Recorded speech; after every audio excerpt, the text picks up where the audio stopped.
Olá pessoal, aqui é o Pastor Edmar da Casa de Oração Atos 12. Estamos aqui em Campo Largo, no Paraná, sul do Brasil. Eu quero começar esse vídeo com a seguinte pergunta para você. Se Deus é tão bom, por que tantas injustiças existem no mundo? Nós vivemos num mundo rodeado de injustiças, de crises, de problemas, de doenças, de tragédias, de cataclismas. Parece que os ímpios prosperam, parece que os justos sofrem. O mundo é um mundo mau. Então nós perguntamos a nós mesmos, por que tanta injustiça no mundo? Por que coisas ruins acontecem a pessoas boas? É o problema do mal, o chamado paradoxo do mal. O que é o paradoxo do mal? Partimos da premissa, amados. Deus, nós cremos que Deus é totalmente amoroso e totalmente poderoso. Deus é totalmente amor e Deus é totalmente soberano. Então, se Deus é totalmente amor e totalmente soberano, ele não poderia conviver com o mal. Não poderia existir o mal. Porque se Deus é totalmente amor e o mal existe, ele não pode ser totalmente soberano. Se Deus é totalmente soberano e o mal existe, ele não pode ser totalmente amor. É o chamado paradoxo do mal. Mas nós precisamos entender algumas questões para nós resolvermos isso no nosso coração e no nosso entendimento. O que vem a ser o mal? O mal, amados, ele não tem essência em si próprio. O mal não tem existência em si próprio. O mal só existe em função da ausência do bem. É como o frio. Você sabia que o frio não existe? O que existe é a ausência de calor. Então, quando a sua mão está muito fria, é porque ela perdeu a energia do calor. Perdeu a energia calorífera. Você aplica energia calorífera e um corpo se aquece. Quando se dissipa o calor, o corpo se esfria. A sensação de frio é o calor que foi embora. Da mesma forma, a escuridão ela não tem existência própria. Existe a ausência de luz, a ausência de energia luminosa. Você está me vendo porque essa sala está iluminada, ela tem luz. Se não tiver luz, vem a escuridão, mas a escuridão não é uma essência. A ausência de luz é que provoca a escuridão. E o mal da mesma forma, amados. O mal é a ausência de bem. Ele não tem existência, ele não tem essência própria. O mal é a ausência de bem, é a ausência da presença de Deus. Quando nós nos afastamos da fonte do bem, que é Deus, nós experimentamos o mal. A Bíblia diz assim: ouvindo o homem e a sua mulher os passos do Senhor Deus, que andava pelo jardim, quando soprava a brisa do dia, esconderam-se da presença de Deus entre as árvores do jardim. Está em Gênesis, no capítulo 3, versículo 8. O que eu estou querendo dizer? Lá no início, o homem convivia com o bem absoluto, com a perfeição absoluta, com a harmonia absoluta. Não existiam doenças, não existiam traições, não existiam misérias. Os animais não atacavam os homens, os vírus e bactérias não prejudicavam os seres humanos. Vivíamos na presença de Deus. O homem resolveu desobedecer, o homem pecou, o homem caiu. O homem se afastou do seu Criador. E nesse texto que nós lemos está mostrando que o próprio homem queria fugir da presença de Deus. Esse afastamento da presença de Deus trouxe o mal. O homem então passou a viver com seus próprios valores, com seus próprios argumentos do coração. E o mal começou a se desenvolver na face da terra. Mas aí eu quero trazer uma segunda pergunta, amados. Se Deus é todo poderoso, por que Deus deixou que o homem se afastasse? E a resposta é muito simples e muito controversa. Foi por amor. É verdade, por amor. Deus é um pai, amados. Deus, ele não quer um controle remoto nos seus filhos. Imagino vocês, amados, que você tendo um filho, você deseja que o seu filho fique perto de você, tendo atenção ali com você. Então você, num dado momento, aplica ali uma técnica hipnótica no teu filho e condiciona a mente dele a toda tarde ir lá, estar com você, falar com você, estar em comunhão com você. Você acha isso certo? Você induzir mentalmente o seu filho a fazer isso para você, como se fosse um robozinho ali que está junto de você? Não. Deus é igual, mas Deus é um pai. Deus não deseja que o homem esteja perto dele. Deus deseja que o homem queira estar perto dele. Adão e Eva tinham a opção. Eles podiam estar junto de Deus ou se afastar de Deus. E Deus desejava a companhia do homem, Deus deseja a companhia do ser humano, Deus deseja a minha vida e a sua vida perto dele. Mas Ele deseja que nós queiramos isso no nosso coração. Eu preciso querer estar com meu Deus. Eu preciso querer estar perto de Deus. Então sim, foi por amor que Deus, ele deixou que o homem se afastasse. Deus, ele liberta e dá a escolha. E também Deus, ele estabelece princípios, ele não volta atrás de princípios. Olha aqui o que Deus estabeleceu lá no Jardim do Éden.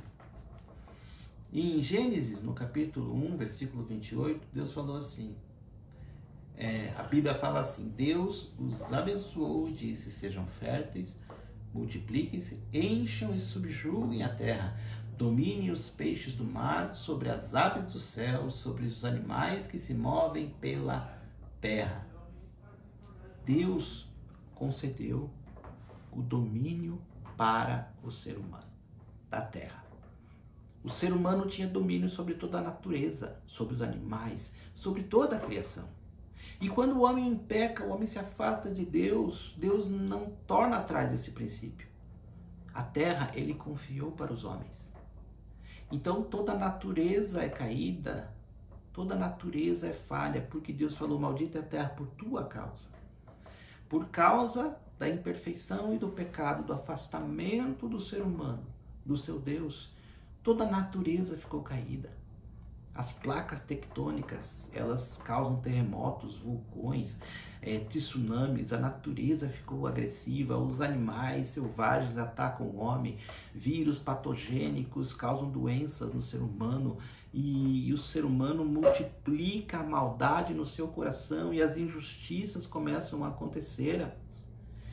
Então, amados, eu e você vivemos em um mundo mau, porque nós, como seres humanos, como raça humana, nos afastamos do nosso Criador e toda a natureza se torna imperfeita por causa disso.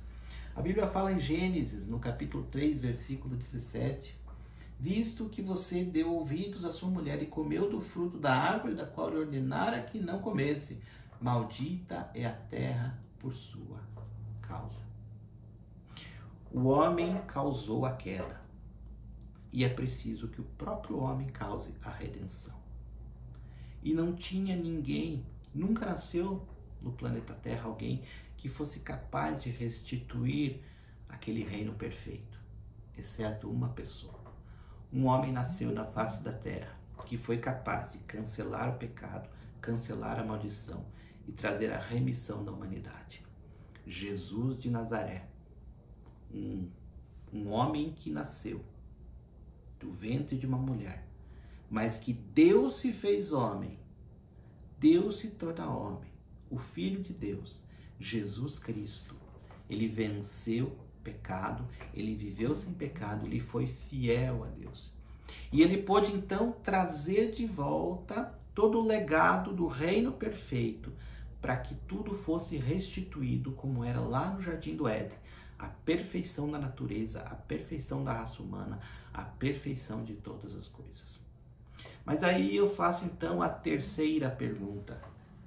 Mas isso não teria sido resolvido há 2000 anos atrás?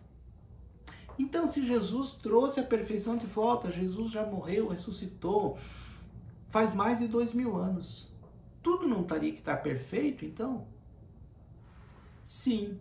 Mas, antes disso, amados, é preciso que a mensagem dele, a mensagem do Evangelho seja testemunhada em toda a terra, em todos os povos. É preciso que a mensagem da salvação e da remissão seja espalhada por toda a terra. E para isso, ele deixou os seus discípulos, a igreja, os discípulos do Cordeiro que começaram o trabalho, a grande comissão de testemunhar da mensagem. Até eu e você, amados, que professamos Jesus Cristo como nosso Senhor e Salvador, nós temos essa incumbência de sermos os representantes dele, aqui na face da terra. A igreja é o corpo de Cristo e precisa pregar o Evangelho do Reino. E a Bíblia fala que os sinais acompanhavam os discípulos. Então os discípulos iam pregando o Evangelho do Reino e eles faziam curas, eles promoviam restauração, promoviam libertação, sinais, prodígios e maravilhas. E por que as curas aconteciam, amados? Por que aconteciam curas no tempo de Jesus? Por que aconteciam curas no tempo dos apóstolos, ressurreições que Jesus fez? Você já parou para pensar que Jesus ressuscitou Lázaro e Lázaro voltou a ficar doente e morrer depois de um tempo? As pessoas que eram curadas, aquela mulher do fluxo de sangue, ela voltou a ter uma outra doença e voltou a morrer. Aquelas curas, elas não eram um definitivo.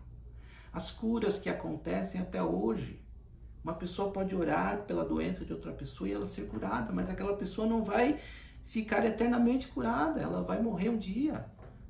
As curas, as restaurações, as libertações, elas são um testemunho de uma realidade que está vindo. Elas são uma janela aberta para uma realidade posterior. Elas são uma janela aberta para o reino dos céus, para que as pessoas olhem e digam, isso é real, isso vai acontecer. Isso não é uma realidade agora, mas ela vai ser um dia plenamente. É como se fosse abrir um portal para um evento futuro, para que as pessoas enxerguem o futuro através disso. É a misericórdia de Deus atuando através da igreja. A igreja tem a incumbência de proclamar o Evangelho do Reino e testemunhar do Evangelho do Reino. E isso está escrito no capítulo 16 do livro de Marcos. Vão pelo mundo todo, preguem o Evangelho a todas as pessoas, em meu nome expulsarão demônios, falarão novas línguas, imporão as mãos sobre doentes e estes ficarão curados. Amados, esses sinais, eles ainda não são perenes, mas a perfeição da natureza, ela vai acontecer. E por que isso não acontece já? Por que isso não acontece logo que Jesus foi embora para o Pai, a igreja ficou e tudo se tornou normal e harmonioso na face da terra? Porque é preciso que o coração humano se converta a Deus. É preciso haver uma transformação do coração humano pelo novo nascimento. É preciso que as pessoas se voltem para o seu Deus. Porque se o coração corrompido, um coração afastado de Deus, um coração descrente, tiver o seu físico curado, todas as pessoas tiverem vida eterna com o coração corrompido, nós vamos trazer a eternidade sobre o pecado. E o pecado não foi vencido ainda. Nós precisamos batalhar contra o pecado no mundo. Só a presença de Deus vindo para trazer uma restauração de todas as coisas, um avivamento no coração humano, para que Jesus venha e volte e aí sim estabeleça o seu reino literal. Estabeleça todas essas maravilhas que existiam no Éden. Então, amados, eu quero fazer aqui a quarta pergunta. A igreja está cumprindo o seu papel de testemunhar e de manifestar a glória de Deus? Sim, amados, mas confesso que muito aquém do que poderia. Nós, Igreja de Jesus Cristo, estamos muito aquém daquilo que nós precisamos fazer. Então, a corrupção do coração humano, ela se infiltrou mesmo dentre os ditos cristãos. Hoje nós vemos ministros, falsos ministros, que são na verdade CEOs de empresas evangélicas e ministeriais. Vemos falsos profetas, vemos cristãos, falsos cristãos, explorando a fé das pessoas, explorando a boa vontade das pessoas, agindo muito mais como falsários da fé. Nós vemos uma negociata da fé, nós vemos uma indústria gospel, uma indústria evangélica baseada em denominações egoístas. E eu não estou falando contra as denominações, amados, mas uma denominação, um ministério é a expressão do reino, ele não é um império pessoal. Nós, amados, estamos muito aquém daquilo que Deus deseja para nós. Porque quando a igreja manifestar o caráter de Cristo na face da terra, o pecado vai ser condenado. Quando a igreja manifestar o poder de Deus na face da terra, a injustiça vai ser condenada. Quando o mundo estava totalmente caótico antes do dilúvio, Deus, ele não mandou o dilúvio enquanto não nasceu Noé. Quando nasceu Noé, Deus pôde então executar juízo sobre a terra. Olha o que a Bíblia diz em Hebreus, no capítulo 11, versículo 7. Pela fé Noé, quando avisado a respeito dessas coisas que ainda não se viam, movido por santo temor, construiu uma arca para salvar a sua família. Por meio da fé, ele condenou o mundo e se tornou herdeiro da justiça, que é segundo a fé. Amados, quem condenou o mundo não foi Deus, foi Noé, porque ele manifestava um caráter aprovado. Se nós queremos as injustiças condenadas, o mal condenado, o mal do mundo, as corrupções do mundo, se nós queremos ver condenados, nós, Igreja de Jesus, nós precisamos manifestar o caráter de Cristo. Nós precisamos condenar o pecado com a nossa vida. Nós precisamos querer que o reino venha. O meu coração e o seu coração precisa anelar por isso. Venha o seu reino e seja feita a sua vontade, assim na terra como é no céu. Então, amados, não pergunte o que Deus pode fazer pelo seu povo, mas que o povo de Deus pode fazer pelo seu Deus. Eu espero que essa mensagem mexa com o seu coração, mexa com a sua alma, o desejo de manifestar o caráter de Cristo, amados. Pela graça e a unção do Espírito Santo de Deus, precisamos ser transformados para transformar. Beijo no seu coração. Nós abençoamos a sua vida. Se você tem uma necessidade, se você tem um motivo de oração, não hesite em contactar-nos pelas nossas mídias sociais que estão na descrição desse vídeo. E também, se você gostou desse vídeo, se você foi abençoado por ele, curta, compartilhe, se inscreva no canal. Seja um canal de bênção, amados. Deus abençoe a sua vida e até o próximo vídeo. Amém.